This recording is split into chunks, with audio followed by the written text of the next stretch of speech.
We went out to the hotels and people were like, what the heck are you doing here? Sure. It's not 20th Street. This is not 20th Street. This is like 20, 30 minutes away from 20th Street. Wow. And we're like, well, you're here.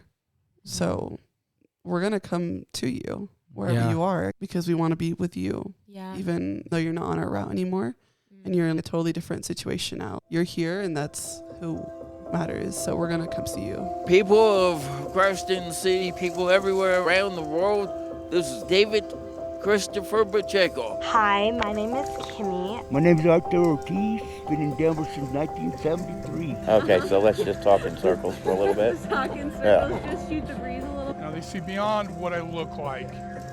They see what my actions are and say, hey, that is a good person. A lot of people say home is where the heart is, but my heart's in many places. It's just I don't know where home is. Welcome back to Homeless But Human. Here with you today is Blake.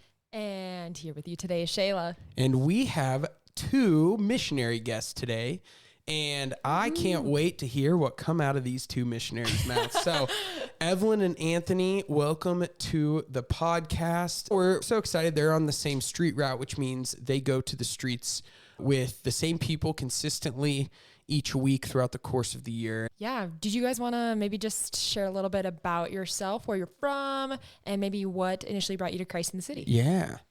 I'm Anthony, and I'm from Minnesota. Oh, yeah. Yeah. Shayla's from the north, too. They really like dark and depression this time of year. Yes. It's the best part of the year, Ooh, honestly. interesting. Yeah. Keep going. Let's hear. No. Hear more about your story. Yeah, so I came out of high school, and I wanted to do missionary work. I did apply to 5 colleges. I was accepted by all of them. Well, congratulations. Yes. That's a flex. I'm pretty smart, So you're like, this wasn't my backup plan is what I'm hearing you say right now. Right? It wasn't my backup plan. Great. No. I love to hear that. Yeah. That is actually, that's good to hear. Yeah. I visited in July, so I was a really very late applicant for a year of service. Mm-hmm. And so when I visited, I just really wanted to come here then. Amazing. After my visit. It was really inspiring. Anthony's mom came to visit this week and what a queen. Yeah, she's been great to have. And it was fun to hear her even say, just after your visit, how you were like, I will be heartbroken if I'm not accepted to be a missionary. So that was pretty cool to hear her say that. And honestly, it's really nice having fellow upper Midwesterners in this house. You know, I feel like I have some real camaraderie with you in the way that people make fun of our language. Yes. It's pronounced bag. It's bag, people. Interesting. Okay, Evelyn, bring us back to reality. Yeah, the reality that we have more people from just the Midwest. Hey, my name's Evelyn. I'm from California. There it is. Specifically the northern part, the Central Valley. Oh. What an amazing place. So you're a Valley girl? Yes, I am in fact a Valley girl. Proud. I take pride in it. So what brought you to Christ in the City, Evelyn? Right. So after graduating high school, I was a missionary with Net Ministries. I was on Team 4, a retreat team based out of Chicago, Illinois, and we did, I believe, 120 retreats. Wow. Whoa. All over Illinois, Indiana, Kentucky, Tennessee, Ohio. Crazy time. But it really showed me I had a big desire for ministry and for community and formation. And so at the end of the year, I was looking at some other ministry groups and had always loved seeing Christ in the City and decided to apply after I got home and came and visited and really just fell in love with the community, the ministry, and could really see myself here. It's so fun to hear the stories of how the missionaries ended up at Christ in the City because of course we serve the poor here. And for some people, that is the biggest main draw. For others, that community life. So it is fun to hear, what those emphasis are. So love having you guys here. I want to hear a little bit about your street team. So what's the lay of the land? So we are 20th Street. Ooh. It's a pretty big area, I would say. There is a lot of shelters on our route. So there's St. Francis, which is a day shelter. There's the Denver Rescue Mission, which is a night shelter for men, as well as Urban Peak Youth Shelter. So that's like kids who are like 15 to 21 who are in such a situation that are there. There's also Holy Ghost Church, the sandwich line. Their sandwiches always slap. So you guys are in a big ministry area. It's a big area. Yeah. You probably see a lot of people coming through. I imagine there's a lot of new faces. Yes, a lot of new faces. It's like even like last year, apparently there weren't a whole lot of consistency with friends, but we've gotten a lot of consistent friends this year, along with like a lot of new people every day. That's great. Yeah. A lot of our route was like what we call 10 cities. And so just rows and rows of tents. That was the past couple months. But then they were all moved into hotels. And so our route was changed significantly. Oh, yeah. Because we were very used to like just the rows on rows of people and having very consistent friends to going to all of it being empty and like seeing the remains of like, oh, we used to have a friend there. Yeah. It's not there anymore. And it's so unique with that reality because, I mean, we're so grateful for these ministries and really like it's so fun to go to their areas and compliment what they're doing with that consistent presence. And at the same time, it's like when there's a sweep of the tents, you were there almost to go and see who's left. Yeah. Those who have been impacted and weren't able to get into the hotel, right? Like support those who weren't in that shelter. So that's great. Do you guys have any stories of friends that maybe were on your route, but then they were moved into one of these hotels? And have you been able to like reconnect with any of those people as they were moved? Yeah. So one of our main friends who we love, Patar, he was always on this one corner and we would always go up to him. But he got moved to a hotel and we actually have been going to hotels and we were able to find him. He hasn't actually been doing very well in the hotel. Like nobody's talked to him about housing. It's very isolated up there, but it's really nice to be able to bring our friendship to him because he has friendships on the streets, but now he doesn't have that anymore being in the hotel. So it was really awesome to see him because he looked really, really out of sorts and it was hard to see him like that. Yeah. I imagine that was maybe just a relief for him to see you guys again, you know, people that know him and that have maybe walked with him for a little bit, started a friendship with him. Yeah. Okay.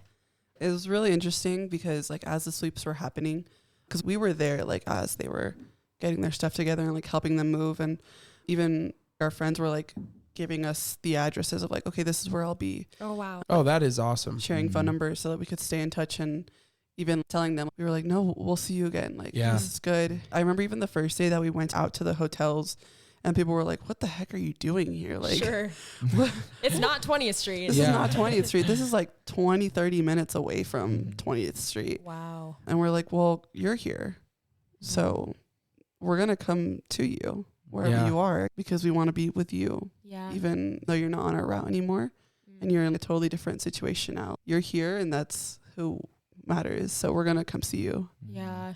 Wow. How did they respond to that? I mean, they loved it. They like, especially from Batar's reaction. Yeah. It's got a huge smile on his face when he saw us and really was happy to see us and express that gratitude. Also, the hotels are like good and bad. Like, it's solving like the physical problem of homelessness, but not necessarily the poverty of loneliness. Yeah. So it's really awesome to be able to still pursue our friends going to the hotels. I remember one woman that we even talked to briefly when we were at the hotel. She was like, you know, when I'm out there on the street specifically, I can go outside my tent and I can see people. But I'm in this hotel now and like, I'm not cold anymore, but I'm lonely. I would rather be cold than be lonely. Whoa. You really said that. I would rather be cold than be lonely. I was like, this is the reality of loneliness. And to hear it be said, I would rather be outside, exposed to the elements, than have nobody and be isolated completely. Yeah. I remember I got rocked by this reality, right? I thought, oh my gosh, my friends I've made on the street, you know, they're homeless. And boy, if they get into a house, this issue will be solved, you know? Like there's no answer to that with the hotel. And we are not by any means saying getting into housing is a bad thing or a negative thing, right? No, it's such a high, and also at the same time, there are these complications that come with it is people isolated and lonely. And it shows. Why would people camp next to each other when there's a risk of danger? And it's because they don't want to be alone, right? Because camping by themselves, which may not be as dangerous, seems scarier. Yeah. I mean, I think that's why you see people like the consistent friends that we have that are now in housing that still show up to lunch in the park. Yes. It's like, why do you still show up? People are like, well, I still need you guys. I still need people in my life. Like, we have a friend, Zach, who literally takes several buses, walks miles every Wednesday to come see us, because that's how great of a need of community he needs. And he is so joyful. Oh my gosh. Zach, real quick. Okay, you can't see it right now, but Anthony is currently wearing... Yeah, no, tell us about this. Really use your imagination right now. Yeah. So he's wearing a sweatshirt. I'm wearing a sweatshirt, yes. There's a cross emblem with a lion staring right at Blake. Staring straight at me. And then on the back, there's writing. It says, Jesus is my God, my King, my Lord, my Savior, my healer, my refuge, my provider, my strength, my defender. And with another big old lion. Another lion on there. Yeah. This is one of those shirts that when you see it, you're like, yep, you can't avoid that. Nope. It's kind of like a work of art, but... Okay, so what's the story Yeah, behind what's the the story behind this? So we had an accompaniment with him. We picked him up from his house. And this is with Zach? This is with Zach, yes. Okay. And we went to his house. He lives in a house with 11 other guys. And he comes out of the house with this sketchy looking bag. And he gets in the car with us and he looks at us and he's like, guys, I got something for you. And we were like, oh, what is it? And he pulls 3 of these out for me, Evelyn, and then all our other street partners. A couple weeks before, he had asked us like, hey, what are you guys' shirt sizes? Nothing bad. And I was like, are you sure? Zach, I love the skepticism. Nothing bad. He was like, it's nothing bad, I promise. And I don't know what I was expecting, but it was like his Christmas present to us. Wow. Of like these matching jackets that we were. What? I felt so loved too. Like, oh yeah. It's just amazing that we can provide like friendship with Zach and love him, but he can love us right back. And like when we go to take him out for coffee, he wants to pay for us. Wow. And it's really awesome. Man. I've seen you wearing the sweatshirt many a time, and I never questioned it, I guess. Oh, I did. I always just thought, wow, that Anthony has an that is something. Interesting sense of style. Let's dive into this. I mean, Zach, he makes such an effort to be a part, right, of the community at Lunch in the Park. And just knowing the effort he made to give you a Christmas gift, right? It's just such a humbling reality of that friendship. Was there anything in those moments of like, wow, he cares about us more than maybe you even were aware of? Oh, even going from the first time that we met him, he was on the first day that we were out on the streets, and he just started talking to us. He just started asking us questions and wanted to get to know us. And I remember inviting him to Lunch in the Park, and you invite a lot of people to Lunch in the Park, and everyone says they're going to show up, and maybe a third of those people show up, if not less. Yeah. And I remember the following Lunch in the Park kind of like being on edge and looking around like, all right, where is he? I hope he comes. He seemed really cool. He really liked us. We really love him. And he was also in a wheelchair at the time, so I even had even lower expectations just because, like, okay, I don't expect you to like wheel yourself all the way over here. And I think it was like halfway through Lunch in the Park, I'm still looking, and then I see like somebody in a wheelchair across the street, and I'm like, there's no way. I think it's him. And I ran to him. Like I ran like off the park down the road to see him, and I was like, Zach, you're here. You showed up. He was like, of course I showed up. Sweet. And I was like, okay, I have to go tell everybody else. I have to get everybody else. And so like I left him as he was like finishing crossing the road, and I'm grabbing Anthony. I'm like, Anthony, he's here. He's like, what? Who? Zach is here. Zach is here. Wow. What a joyful moment. And like even getting to reflect on it later, like thinking about like the joy that the Father sees in us, like the story of like the prodigal son. Yeah. The way that the Father just runs to him and embraces him with just so much joy. And it was a cool little moment. If I get this excited about our street friend who comes to see us at Lunch in the Park, how much more does the Lord delight in us? Yeah. I just want to point out that you ran to someone in a wheelchair who was rolling themselves and then ditched them to go find somebody and cross the street themselves. I just want to point that out real fast. Anthony, that day that Zach made, was that a day for you too, that you were like, okay, this guy, there's something here? Right? Yeah. I was really moved. I think also it was really cool for me because that was our first street walk. And so seeing someone that we had invited to come who was in a wheelchair, rolling himself all the way and wanting to speak specifically to our street team, I was just so moved. Like, wow, it's not just me loving him. He loves us so much more, probably way more than I even realized. I wasn't even expecting him to show up. And yeah, it was just, it was great. He's just incredible. His faith is so strong in the Lord. Wow. Yeah. And you love to see too, these moments, what conviction of what the power of a friend is, right? Whether it be the hotel, right? Where people are lonely and you are going there and they're just happy you showed up, right? You're making the effort to go there. But in a friendship, we know it's not one way, right? Like we have to give Zach that opportunity. Like it probably is painful to let him buy you coffee or receive gifts from him, but to see him make these efforts, to see him wheel himself to lunch in the park, that's not a small effort. Right. Yeah. Right. And I love that we see so many of our friends take such long journeys to lunch in the park. Yeah. If that isn't the importance of community, I don't know what is. Right. I think that is an instant fruit of what this ministry is that people will go a far and long way to show up, you know, and when the missionaries have shown up for our friends on the street, they continue to show up and it does become like a family. So I think that's awesome. Yeah, I love that. I have a question. So I'm actually really curious because 20th Street, like we already mentioned, is a very resource heavy route.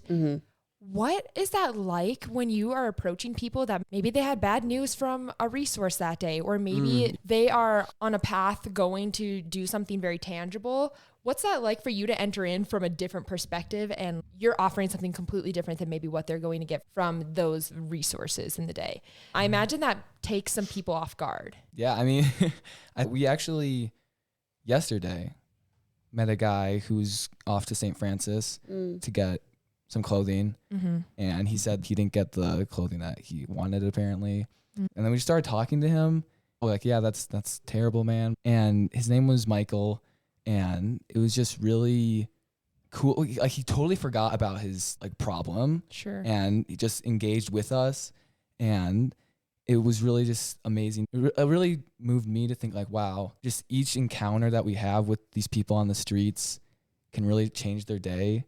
When you're in that state of poverty, right, you're used to getting beaten down in a way, you know, and it's really easy to be so frustrated or complain. And it's at the end of the day, you can't blame him in one way, you know, but just seeing that a relationship, a conversation, even if nothing serious is talked about, can pull you out of that, like that self-loathing. Right, that point of like, oh gosh, life is awful. This is terrible.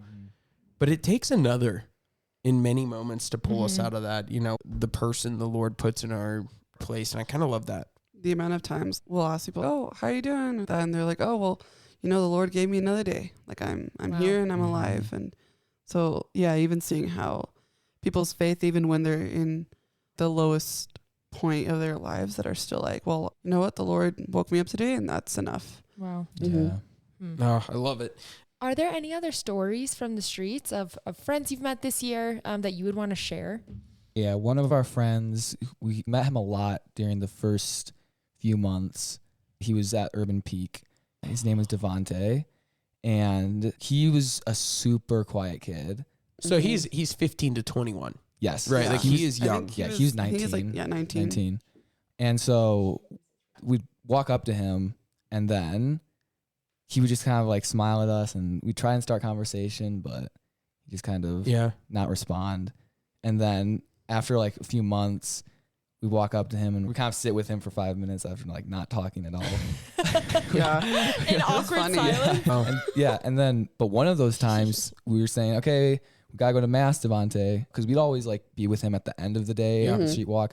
And so we get picked up pretty close to Urban Peaks, and he was like, can I come? And whoa. Yeah. And I was like, for sure. Like 100%. I was just so taken aback that we never talked about any sort of religious stuff or barely even talked with him. I was going to say, it sounds like there was not many words. There was like nothing. And so it was just really cool, like just saying every day, okay, we're going to mass, like that really resonated with him. It was so cool to see him come to mass with us, and his experience was, he said he was super peaceful, like in the church during mass. And I just really hope that the Lord did something on that day. Totally. So, yeah. I imagine that he did. Yeah. I think that's like just such a testament to showing up. Yeah. Even if you don't have words to say, you know, Mm-hmm. you're showing up and you're there consistently. And for some of you out there who, you know, are more introverted, maybe fine with that doesn't sound too bad. But for people like myself, man, minutes of silence. Ooh. I don't host this podcast because I like minutes of silence, you know? It's real, though. It's so real. It's like just showing up. Sometimes no words are necessary. I love it. He enjoyed us being there, not talking. It's like, yeah, it's because there's something more than words. Yeah. There's something deeper. Yeah. Evelyn, any stories that you would want to share or moments, powerful moments from this year? Okay. I have a very good friend. His name is Phil. We met him outside of St. Francis. He was with another friend, Joseph. And I remember Joseph was a lot more talkative, and Phil was just kind of by himself. He seemed very sad and just very quiet. And then our teammate Luke kind of just tried talking to him a little bit and wasn't getting much out of it, but invited him ultimately to lunch in the park. And at the time, him and his friend were staying at the 48th men's shelter, which 48th to 20th. That's a long jaunt. Mm-hmm. That's a long ways away. Yes. And showed up to lunch in the park and just became really good friends with both of them, with Joseph and Phil. And I remember like Phil, he was like, I had to show up, like y'all are my friends. And he kept coming, and every time he would come, he would bring more friends from the shelter. Oh, wow. And it was interesting because it wasn't like, come with me and we can go get food. It was like, he brought a friend and he found me and he was like, Evie, this is my friend. Speak some word into him. Like, speak some word like you spoke to me. Wow. Come speak, like, just get to know him, like, talk to him. Just like you did to me, like, talk to him. I was like, okay.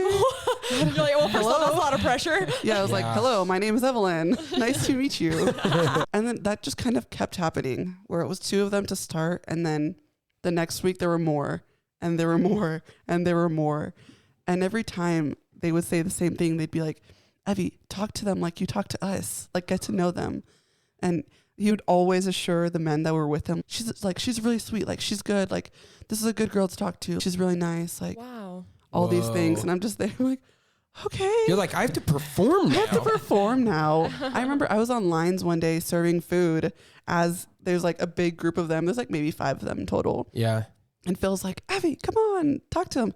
Give him some word. I don't know what that means, but he was like, You still haven't figured that one out. But speak him some word, you know? And I was like, Phil, I'm literally serving food. I have to, like, this is my job. I can't leave my post. Oh. And we hadn't seen him for a couple months. And I had heard that he was out of the shelter from one of the guys that had been coming with him.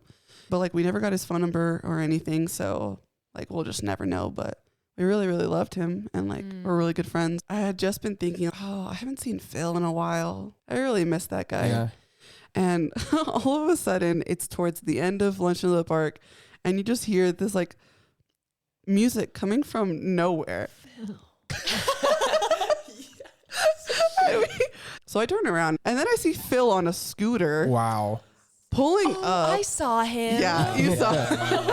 That's called a scene. That's called a scene. He made a scene. He knew what he was doing there. And I'm like in the middle of a conversation with a good friend, and he sees me obviously look, and he's like, go get him, girl. 'Cause I'm like, Phil. Aw. And similar to the story with Zach, I immediately grabbed the guys, and I was like, you guys, Phil, like I'm booking it across the park. And I run to him, and I just like hug him, and apparently he had like been in the hospital with like heart problems and lung problems and all these things. And he was like, yeah, I was thinking about you guys. Like, I really missed you guys. And you know what? That was really sweet of you to like run up here and, you know, just run across the park and hug me. He was even giving the guys stuff about not doing that. He's like, why didn't you run, Luke? Huh? Why didn't you run? This girl ran to me. Why didn't you run? And I just remember talking to him being like, Phil, we wouldn't have known where you were if you were alive or not. Like, call us. If you're ever in the hospital again, please call us. And I just remember looking into his eyes, Phil, we love you. We treasure our friendship with you. Please, if anything happens, let us know. And he was like, okay, I will. Yeah. Yeah, it was a similar story of just the joy that I got to experience. And yeah, I love him a lot. Yeah, and another friend you guys have who clearly love to give and travel far distances to see you, but may struggle a little bit receiving. Right? Like being in the hospital by ourselves, you know, we want those around us, but it takes that moment of vulnerability, that moment of saying like, hey, I'm here. I'm in a weak spot, you know, just want to let you know. Yeah. You know, I told him, because I think he was mentioning that like he would probably go back into the hospital. And I told him, I was like, Phil, if you are in the hospital again, please call us, because we want to be there with you. Yeah. We want to be there with you while you're struggling, while you're like on the brink of death. Because if you would have passed away and we wouldn't have known, I would have been devastated. Yeah. So if anything happens, please let us know, because we want to be there with you. Well, you know, that's the word. You know, he says that she gives the word. She give her the word. Give her the word. Give the word. Like, give us some word. The way that you speak to him with such love and such dignity, that's what he's talking about. It's not that Evelyn said profound things that like rocked his world. It was just there, just caring. Just kind of there. I booked it. I ran. You cared. Oh, I love it. Well, thank you guys. You too. Thank you so much. Yeah. What amazing stories. I mean, you've been here 6 or 7 months, and this is only one half of the year to come. Right. Yeah. Right. And oh gosh, buckle up. Who knows who the Lord's going to put in your life. And I love the simple messages of, you don't have to say the right things, and you don't even have to be profound to spit the word, right, Evelyn? I mean, speak the word. Speak the word. Speak Simple. the word. Just right. no, just spit the word sounds cooler. You know, spit the word. Spit the word. Speak the word. And maybe another little message would be that you don't even have to spit the word at all. No, just show up. Just show up. Be there. Be there totally for your friends, for your family, for the poor in your lives, and your relationships. Just show up. Yeah, I love it. Well, thank you two so much. Yeah, and thank you to all of our listeners who tuned in this week. We will see you all in a couple weeks. God bless you. God bless. Thank you for joining us on Homeless But Human today. In order to keep producing this content for you all, we invite you to consider joining our known and loved monthly giving community. This is one of the most impactful ways that you can join us on mission. Your monthly gift sends missionaries out to the streets day after day and helps us to continue recording and sharing our podcast. It's our vision that every city not only has soup kitchens and shelters, but communities who are committed to helping the homeless know that they have a home in us. And what is home but a small taste of Christ's infinite love? Visit christinthecity.org and make a monthly gift today to join our known and loved community. And if you enjoyed today's episode, do us a favor and go hit subscribe and leave a review. To get more involved with the mission, visit christinthecity.org.